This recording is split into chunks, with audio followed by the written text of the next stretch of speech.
Mathilde Delécoté est photographe plasticienne. Son sujet de prédilection, la photo culinaire, mais l'artiste hors norme dans son domaine laisse assiettes et couverts au placard pour plonger au plus profond de ce que nous mangeons. Très vite, je me suis aperçue que le design même de la nature, de ce que produisait la terre, était assez incroyable et assez reposant.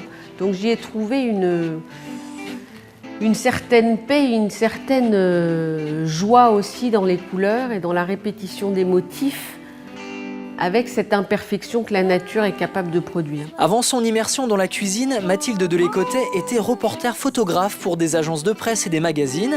À la fin des années 90, elle a réfléchi à de nouvelles orientations après avoir sillonné la planète pendant 10 ans. Quand j'ai décidé d'avoir une famille, il m'a semblé plutôt de bon ton de calmer le jeu. Et c'est là que j'ai rencontré Alain Ducasse. Et c'est vrai que j'avais pas du tout de repères gastronomiques, ni même en photo de studio vraiment, puisque je suis complètement autodidacte.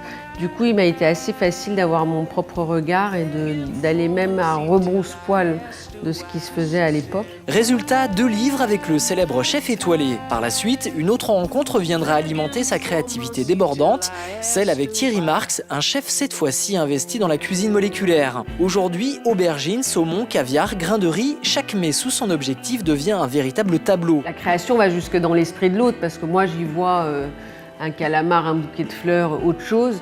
Et puis la personne qui va regarder mes images, ce ne sont pas des images qui ferment, ce sont des images abstraites, ce sont des images qui ouvrent sur l'imagination. À 43 ans, Mathilde Delécoté ne s'interdit aucun chemin à explorer. Expo, films, livres, direction artistique.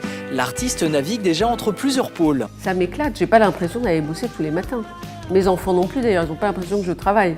C'est-à-dire que j'ai toujours les mains pleines d'encre, je trafique, je patouille comme un môme. Du patouillage qui sert toujours la même cause, raconter de belles histoires qui invitent au voyage.